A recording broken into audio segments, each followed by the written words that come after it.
Olá, bem-vindos de volta ao curso Lógica de Sensores Construindo a Eletrônica de um Robô. Hoje estaremos concluindo o curso. Durante o curso, você já se perguntou o motivo de usarmos apenas estes sensores? Como dito na primeira aula, o curso Lógica de Sensores tem como objetivo construir a eletrônica de um robô utilizando componentes de baixo custo. Este robô será feito em 3D, utilizando a ferramenta Tinkercad para sua prototipação. Isso em uma outra edição do curso. O objetivo deste modelo de robô é ser utilizado em competições de robótica, como por exemplo a OBR, onde tais sensores são responsáveis por fazer o robô completar grande parte dos desafios propostos na competição. A OBR é uma Olimpíada Científica brasileira que usa a robótica para impulsionar a ciência. Ela acontece todos os anos em sedes regionais de cada estado e possui duas modalidades: a teórica, uma prova escrita, e a prática, uma missão de resgate a vítimas de um desastre. Ficou interessado no campeonato da UBR? Então te convido a assistir o vídeo disponibilizado no card acima, que fala sobre a equipe de robótica do campus Restinga e a sua participação no campeonato da UBR, e a visualizar o PDF sobre a competição. Agora, partimos para a montagem do circuito.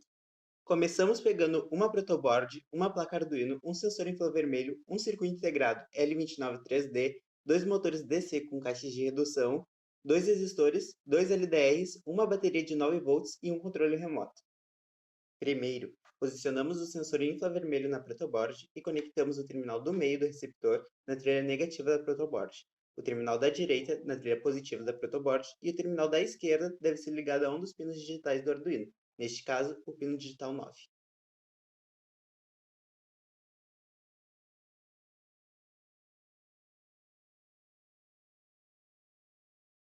Depois, conectamos a ponte H na protoboard e ligamos o terminal 1 na trilha positiva da protoboard, o terminal 2 no pino digital 2, o terminal 7 no pino digital 4 e os terminais 4 e 5 na trilha negativa da protoboard.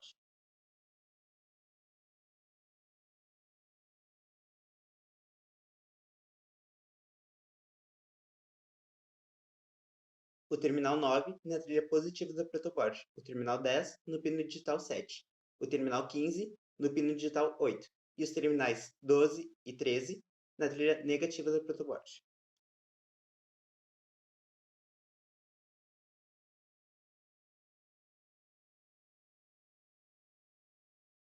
Logo após, posicionamos os motores e conectamos o terminal positivo do primeiro motor no terminal 3 do CI e o terminal negativo no 6.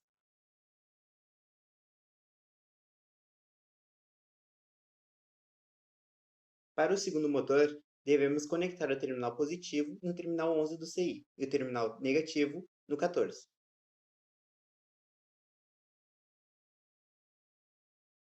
Para os LDRs, devemos posicioná-los e fazer a sua ligação da seguinte maneira: conectamos o terminal da direita na trilha positiva da protoboard e o terminal da esquerda no resistor conectado à trilha negativa da protoboard.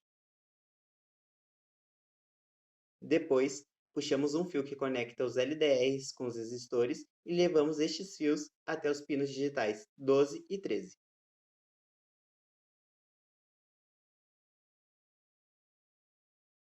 E por fim, ligamos o terminal 8, o positivo da bateria, e seu negativo na trilha negativa da protoboard. Já o terminal 16, devemos conectá-lo à trilha positiva da protoboard.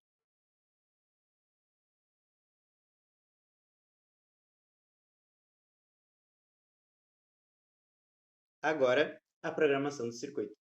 Primeiro, temos que definir o nome dos pinos que usaremos no circuito. Começamos dando o nome entrada 1 motor 1 para o pino digital 2, o nome entrada 2 motor 1 para o pino digital 4, o nome entrada 1 motor 2 para o pino digital 7, o nome entrada 2 motor 2 para o pino digital 8, o nome infrasensor para o pino digital 9, o nome LDR1 para o pino digital 12 e o nome LDR2 para o pino digital 13. Depois, no Void Setup, configuramos o entrada 1 motor 1, o entrada 2 motor 1, o entrada 1 motor 2 e o entrada 2 motor 2 como saída, usando a função pmode e declarando-os como output. Já o infrasensor, o LDR1 e o LDR2 devem ser configurados como entrada, declarando-os como input. Abaixo do void loop, criaremos uma função do tipo void chamada motor direito, responsável por controlar as funções do motor direito, neste caso, o motor de baixo. Na função motor direito, criaremos um parâmetro do tipo inteiro, chamado direção, utilizando o C no lugar do cedilha, pois o Arduino não reconhece este caractere. Para não precisar criar uma função para cada movimento do motor, utilizamos o parâmetro direção para dizer ao motor direito qual é o movimento que queremos que o motor faça. Para isso, dentro da função motor direito, com o comando if, perguntamos se a direção é igual a 1. Se essa condição for verdadeira, deixamos o motor parado, colocando os pinos entrada 1 motor 1 e o entrada 2 motor 1 em low. Abaixo, com o comando if, perguntamos se a direção é igual a 2. Se essa condição for verdadeira, o motor deverá ser acionado para frente, e para isso, devemos colocar o pino entrada 1 motor 1 em low e o pino entrada 2 motor 1 em high. Depois, com o comando if, perguntamos se a direção é igual a 3. Se essa condição for verdadeira, o motor deverá ser acionado para trás, e para isso, devemos colocar o pino entrada 1 motor 1 em high e o pino entrada 2 motor 1 em low. E com isso, fechamos a função responsável por controlar o motor direito. Abaixo do void motor direito, criaremos uma função do tipo void, chamada motor esquerdo, responsável por controlar as direções do motor esquerdo, neste caso, o motor de cima. Na função motor esquerdo, também criaremos um parâmetro do tipo inteiro chamado direção. Quando criamos um parâmetro, só podemos utilizá-lo dentro de uma função. Por isso, em cada função criamos o parâmetro direção. Dentro da função motor esquerdo, com o comando if, perguntamos se a direção é igual a 1. Se essa condição for verdadeira, devemos deixar o motor parado. Para isso, colocamos o pino entrada 1 motor 2 e o pino entrada 2 motor 2 em low. Abaixo, com o comando if, perguntamos se a direção é igual a 2. Se essa condição for verdadeira, o motor deverá ser acionado para frente, e para isso, devemos colocar o pino entrada 1 motor 2 em low e o pino entrada 2 motor 2 em high. Depois, com o comando if, perguntamos se a direção é igual a 3. Se essa condição for verdadeira, o motor deverá ser acionado para trás, e para isso, devemos colocar o pino entrada 1 motor 2 em high e o pino entrada 2 motor 2 em low. Com isso, fechamos a função responsável por controlar o motor da esquerda. Dentro do void loop, chamamos as funções motor direito e motor esquerdo, e passamos dentro dos parênteses o número 1, para que os motores sigam parados, até que seja pressionado algum botão do controle remoto. Para isso, colocamos o comando if e perguntamos se o infrasensor é igual a low. Se essa condição for verdadeira, ele deverá entrar num looping que executará o código chamado de seguidor. Se essa condição for falsa, os motores ficarão parados. Como dito anteriormente, este conjunto de sensores são utilizados na OBR para cumprir grande parte dos desafios. Um dos desafios que o robô precisa passar é o desafio de seguir a linha. A lógica do seguidor funciona da seguinte maneira.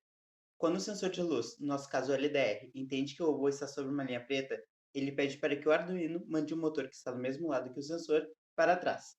Se este motor não estiver sobre uma linha preta, ele pede para que o Arduino mande o motor que está do mesmo lado que o sensor para frente. Dessa forma, utilizando dois motores e dois sensores, conseguimos fazer um seguidor de linha. Vamos criar a parte do código responsável por fazer o seguidor de linha. Começamos criando um loop infinito com o comando while. O comando while, do português enquanto, funciona da seguinte maneira. Enquanto algo for verdadeiro, ele vai ficar executando o que está escrito dentro da função até que essa mesma coisa deixe de ser verdadeira, se tornando falsa. Exemplo. Se escrevemos com o comando while, enquanto 1 for menor que 10, e com o comando serial.println pedimos para que seja escrito no monitor serial a palavra parabéns, ele vai escrever infinitamente a palavra parabéns, já que o número 1 sempre vai ser menor que o número 10. Para fazermos com que esse loop acabe, precisamos de um limitador, que pode ser desde um sensor até uma variável. Vamos voltar na segunda semana para mostrar como fica o código do sensor infravermelho utilizando o comando while. Trocamos o comando if pelo comando while, e o limitador será a leitura do sensor. Enquanto o valor da leitura do sensor for igual a low, ele vai fazer com que o LED seja ligado por 100 milissegundos. Após esses 100 milissegundos, se a leitura mudar para high, ele fará com que o LED seja desligado, assim saindo do loop.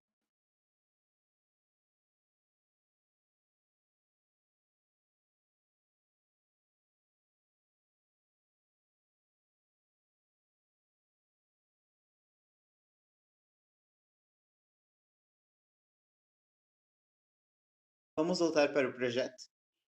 Entre os parênteses do comando while, devemos escrever que, enquanto 1 for menor que 10, ele deve executar o que vir depois das chaves. Podemos substituir a lógica 1 menor que 10 por true, pois ambos serão verdadeiros. Com o comando if, perguntamos se a leitura digital do LDR1 é igual a high. Se verdade, devemos acionar o motor esquerdo para frente, se não, ele deverá ser acionado para trás. Abaixo, com o comando if, perguntamos se a leitura digital do LDR2 é igual a high. Se verdade, devemos acionar o motor direito para frente, se não, ele deve ser acionado para trás.